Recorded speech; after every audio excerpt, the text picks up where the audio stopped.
Hey friends, it's Jessica from Three Rivers Homestead, and in today's video I want to share all about my method for making a food inventory in your pantry, all of my little tips and tricks for that, because we are fastly approaching the pantry challenge season. If you guys are new to my channel, every January and February I do a large pantry challenge called the Three Rivers Challenge, and there is some prep work that needs to be done before we do that challenge.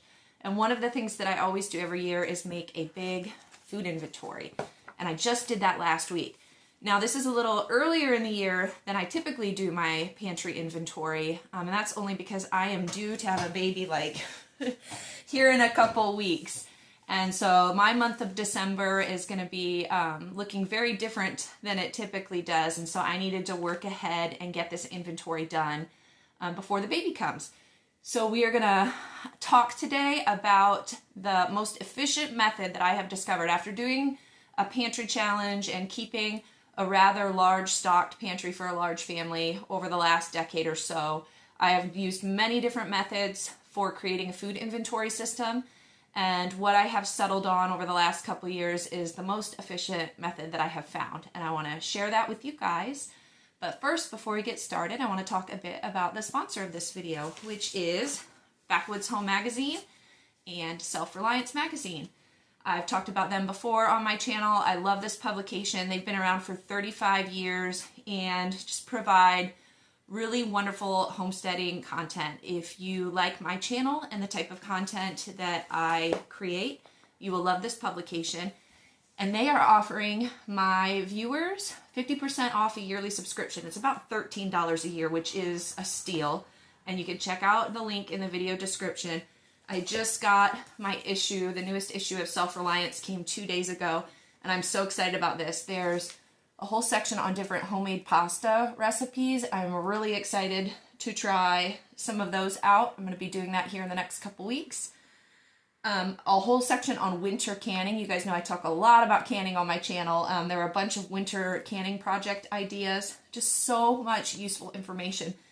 How to build your own seed bank. I'm really interested in that article. So if you guys would like 50% off your subscription, there are two options. There's Backwoods Home, which is, I always say it's the more nitty-gritty material. It talks a lot about animal husbandry, butchering, hunting, things like that. And if that's not your style and you just want the gardening and canning and kitchen content, Self-Reliance is for you. So make sure you check them out. All right, so let's get started talking about a food inventory system, and bear with me, guys. I get out of breath very easily these days. I got a baby pressing on my lungs, so bear with me here. But you guys know on my channel, I talk a lot about growing food and preserving food. The whole year so far, once the garden went into the ground, basically in March and April, this channel has been about growing the food in the garden or raising it here if it's a protein source on our property. And then we spent much of late summer through fall preserving that food for the winter. And today is our first snowfall of the year here in Northwest Ohio. We woke up to flurries. It's gorgeous outside. And it's just a reminder that now we are in the season of rest. The season of winter is approaching. So this is the time where we get to enjoy all of the fruits of our labor. And when you're preserving food for a large family, you put a lot of different foods in jars and they're down there in storage. And sometimes you can forget. You can forget those little projects that you canned this year that maybe you just tried out for the first time. They get shoved into your pantry shelves somewhere and you kind of forget that they're there. The same thing with items in the freezer. You just start tossing stuff into the freezer, especially if you have deep chest freezers. And things kind of get lost down in there. And part of being a good steward of the resources that you've been given, the food that you've grown, the food that you preserve, is making sure that you use it. Because I talk a lot about how food, while it can be safe, like let's say canned in a jar indefinitely, as long as the seal on the lid is good, it actually starts to lose nutrition after a certain point. The contents of your jars are often best within the first 12 to 18 months. after that you can start to see the effects of time. Maybe the texture can start to change, the color of the contents in the jar, even some of the flavors can change. So it is best to use that food up in a timely manner. Same with the things in your freezer. While you can eat meat that has been in the freezer for years, the longer it's in the freezer, the more likelihood that there is going to be some type of freezer burn that's going to affect the quality of that meat, and also the taste of it begins to decline. So it is best to eat it in a timely manner. And so what I have to do to ensure that I am not letting food fall through the cracks and get forgotten and shoved in the back of freezers and cupboards is I do a yearly pantry challenge, and I will link a video in the description that describes the challenge. That's not the point of this video to explain the challenge. I've done so many videos before about that. But what I want to talk about is a key component of managing your food storage system, and that is creating an inventory. So let's go ahead and get started with that. So what are we going to inventory? I did this last weekend. It took me about 3 hours on a weekend afternoon. The family was busy doing their own things. It was just kind of a day of rest. And so I took 3 hours and I went through all of my canned goods down in storage, all of my store-bought goods that are shelf-stable down in storage, and all of my freezers, as well as my freeze-dried foods. And I just made a list and did a general count of everything that is that we have in storage of all of those items. Now, when I first started doing inventories back in the day, I would just make a list of everything, maybe put it in the computer and alphabetize it and just do check marks maybe of how much we had, or write a total in pencil. And then as I used things, I would go and erase that number, and subtract whatever I used. And over time, that just didn't feel like the most efficient system. And one day I was on Instagram and I saw a lady doing an inventory of something. I don't even think it was food, but it was for something else, and she used the following method. And I thought that would be perfect, a perfect system for my food storage. So that is what I do now. So this is actually a teacher grade book. As a homeschool mom, I have lots of extra grade books lying around, and I like to use it because it has squares in it already. And so what I did over the weekend is I went downstairs and I counted everything. I had my lists, and then I wrote them in my grade book by areas. You can see here I have sardines, canned tuna. This is our canned homegrown beef. And I counted how many we had, and I make boxes for each of those items.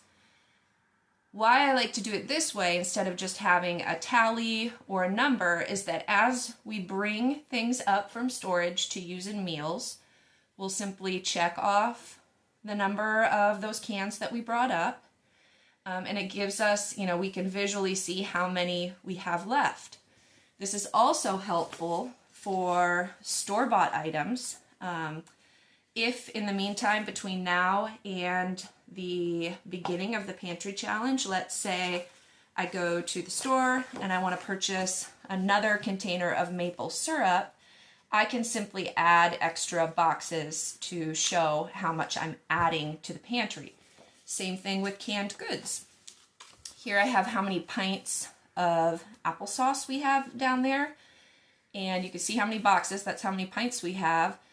This winter, no doubt, we will have storage apples, the raw apples that we have in our overflow fridge, that will start to go soft and will need to be turned into something. And usually they're turned into either applesauce or apple butter, sometimes even apple pie filling if we're running out of that. And so when I do a large batch of canning of something like applesauce through the middle of winter, I can add more boxes here.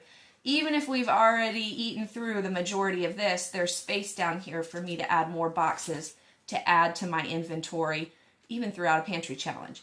So this is the method that I've settled on. It's the easiest way to do it. And let me show you, like here was last year's, this was the grocery inventory. I did it in December of 2023.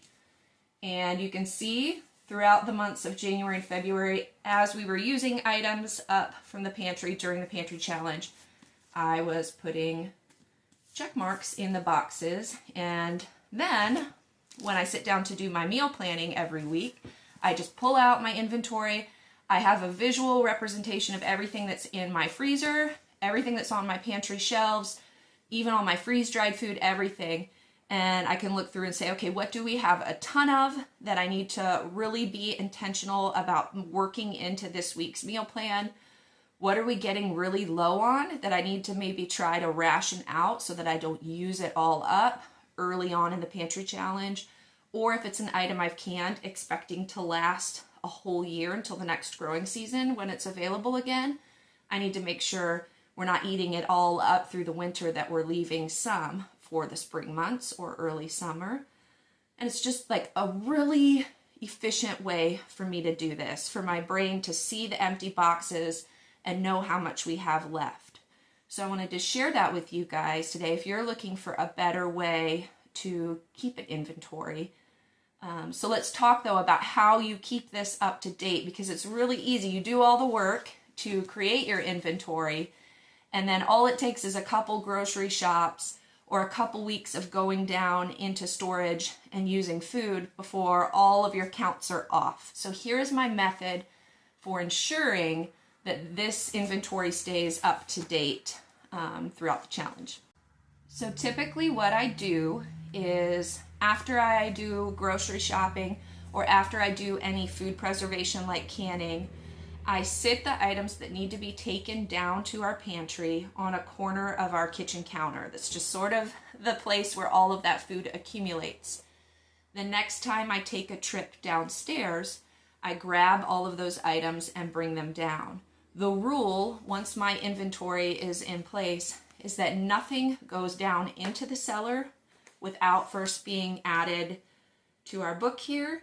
And then immediately that book sits in that spot on the corner of the kitchen counter. If I go down to grab something, let's say I send a kid down to grab some ketchup because we ran out during a meal, or we ran out of jelly or something in the middle of lunch and I had to run down really quick to get some, I see that inventory list, the little planner here on the corner of my kitchen counter, and I always check the things off that I bring up before I open it in the kitchen. And it's just a routine and a habit that the more you do it, it just becomes ingrained. It's part of the routine of going downstairs to get something out of the pantry. Before you grab the jars and take them down, you add the boxes so that you know you're adding to your inventory. And right when you come up from the cellar, you immediately grab it and you check it off. All right, I don't want to ramble too long about this. Check out many of the videos that I've done about the Pantry Challenge in the past, and that can show you some of the other steps you need to do to prepare for the Pantry Challenge. But creating an inventory is the very first step. It's what you need to do. I will be looking at my inventory since it is the middle to end of November now. I have a little bit of time. I have a few grocery shops left. Hopefully before the baby comes, I can do those grocery shops. And I'm looking at some of the store-bought items that my kids feel like they can't live without, or that Adam can't live without. Things like his espresso that he loves to have in the morning, or the ketchup that the children really like, things like that. And so I have looked at my inventory and I've calculated how much we have and how far that can get us once the Pantry Challenge starts. And so to my weekly shops, I grocery shop every week lately. I don't think I've mentioned that to you guys. I used to do it once a month, but the way our activity schedule has changed, my girls are in ballet in a town pretty far away for about 3 hours on Monday evenings. And so to pass the time, I just choose to do grocery shopping during that, wasting that time while I'm waiting for their ballet classes to finish. So every week I go grocery shopping and I have a monthly budget. I subtract what I spend quarterly from Azure Standard out of that grocery budget, and then I split that over the number of grocery shops I have that month, usually 4 grocery shopping times that I'll go and do that every week. And in that weekly budget at the grocery store, there's a portion of that that I'll use to stock up on some items that we're getting low on. So I've taken my inventory and I've already looked at some of the things that I worry about running out of in the months of January and February. And so I'll be in the next couple grocery shops kind of stocking up on some of that. But as you guys know, I don't spend a bunch of money to stock up before the pantry challenge. That would defeat the whole purpose of the exercise. The goal of it is to use up the things that we have grown and preserved and a lot of the meat that we have in the freezer, and to clear it out to make room, because starting in March will be the beginning of getting our garden in the ground and starting the next growing season. And we're going to need all of those jars available and emptied, and all of the freezer space available and emptied for what we're going to grow next year. So that's why we do it, and I won't ramble on about it. You guys can check out a video to learn all about it. But before the baby came, I did want to make a video to just show you how I'm preparing now in the end of November for that challenge that we will be doing in January, February. Next month's videos might be a little bit different. I'm starting to enter my nesting mode. Like I said, there's just a few weeks. It could be as much as just a couple weeks before this baby comes. It could be, I've gone 2 weeks past my due date with a baby before. So anytime here coming up in the next month or so, this baby will likely come. But I have a lot of prep work to do outside of the kitchen to prepare our home and our hearts and the children for the experience of welcoming yet another sibling. And so some of the content that I'll be bringing you here in the next couple months will be tailored towards that. It's not my usual content of baby prep and nesting and all of that kind of stuff, but hopefully that will be interesting for some of you. And then starting in January, we will get back to the kitchen content of the pantry challenge. And a lot of people are like, you're still going to do that even though you'll likely have a brand new newborn in January? And yes, what better reason to avoid going to the grocery store and all of, that kind of stuff than having a newborn baby. I love doing a pantry challenge. I did it. Hannah was born in the beginning of December a couple of years ago. And we did a pantry challenge, starting a month after she was born. And it was lovely to not have to drag this tiny baby out in the middle of cold and flu season to the grocery store and to just eat what we had stocked away. It was lovely. So I'm looking forward to it again. And hopefully in the busyness of newborn life, I'll be able to document all of that for you in my videos starting in January. December's content might be a little different. Just stick with me. If baby prep and birth stories are not your thing, we'll get back to my regularly scheduled content in the month of January. All right, I've rambled enough. Hopefully, if you guys are going to be participating with me, you're going to get busy on your food inventories. I hope you like this system of creating the boxes and check marks. It's been really helpful for me. This is the best system that I have found that I can keep accurate and up to date and accurately reflect everything in my food storage. All right, once again, I want to thank the sponsors of this video, Backwoods Home magazine and their sister magazine, Self-Reliance magazine. We are approaching the shopping season, the Black Friday, all the sales and everything. Do not sleep on this one. You can get half off a yearly subscription to this magazine. It's just a beautiful publication full of really useful information. And if there's someone in your life that's kind of into canning and homesteading and gardening, hunting, anything like that, check these out. This would be a great gift for them, and you can get 50% off. So check out the link in the description. All right, guys, I'm going to go do my nesting work. I'm scrubbing my house top to bottom. That is what I'm trying to do before the baby comes. So I'm going to get back to it. I hope you guys are having a lovely week. I will see you next week, friends. Bye.